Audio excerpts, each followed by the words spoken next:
Iran के ऊपर Iran की गैस फैसिलिटी पर इजराइल की तरफ से अब तक का सबसे बड़ा हमला बोला गया। और कल देर शाम मैंने यह खबर आपको बताई थी और उसके बाद में अब बड़ी खबर मैं आपको बताने जा रहा हूं। ईरान की तरफ से साफ और सीधा मैसेज दे दिया गया है कि हम राख बना देंगे।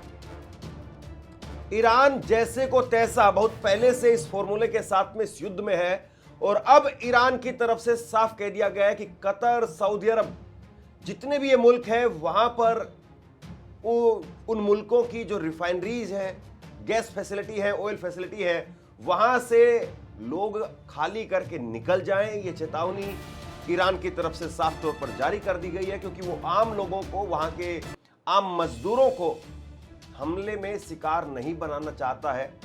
और अब वहां पर ऑयल रिसोर्सेज पर, गैस फैसिलिटी पर, वहां पर हमले अब ईरान के होंगे और ईरान ने साफ तौर पर कह दिया है कि आप खाली करके निकल जाइए, हम राख बना देंगे पूरी तरह से।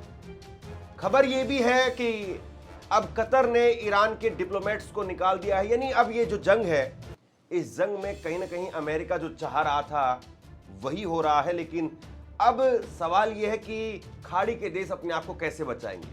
अमेरिका जो चाह रहा था तकरीबन उसी दिशा में खाड़ी के देशों को ईरान के आमने सामने धकेलते हुए नजर आ रहा है।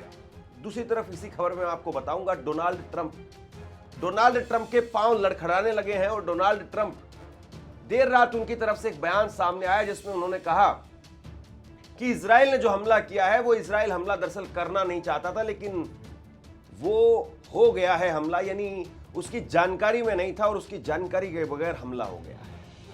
सबसे बड़ी बात यह है कि ऐसा नहीं कि कोई सामान्य मिसाइल या ड्रोन से हमला हुआ है या सामान्य जगह पर हमला हुआ है। और जब इतना बड़ा आप हमला कर रहे हैं तो जाहिर सी बात है आदेश ऊपर से लेने होते हैं। ऊपर से आदेश आते हैं, ऊपर से रणनीति साफ होती है, तय होती है और तब जाकर के हमला होता है। देखिए, ईरान के ऊपर जो हमला किया गया वो बहुत बड़ा हमला था। ईरान का 40% गैस का रिसोर्स एक तरीके से वही है और उस पर आपने हमला किया तो अब जाहिर सी बात है ईरान चुप नहीं बैठेगा। सबसे पहले आप ये IRGC का बयान देखिए। आप IRGC की तरफ से साफ कह दिया गया है। IRGC का ये बयान आप देखिए। IRGC ने कहा है कि नौसेना ने मिनाद और अल दाफरा ठिकानों पर अमेरिकी सेना द्वारा इस्तेमाल किए जाने वाले अल हैदरी हेलीकॉप्टर अड्डे और अमेरिका के 5वीं बेड़े मुख्यालय मीना सलमान अड्डे पर महत्वपूर्ण ठिकानों पर सफलतापूर्वक हमला किया।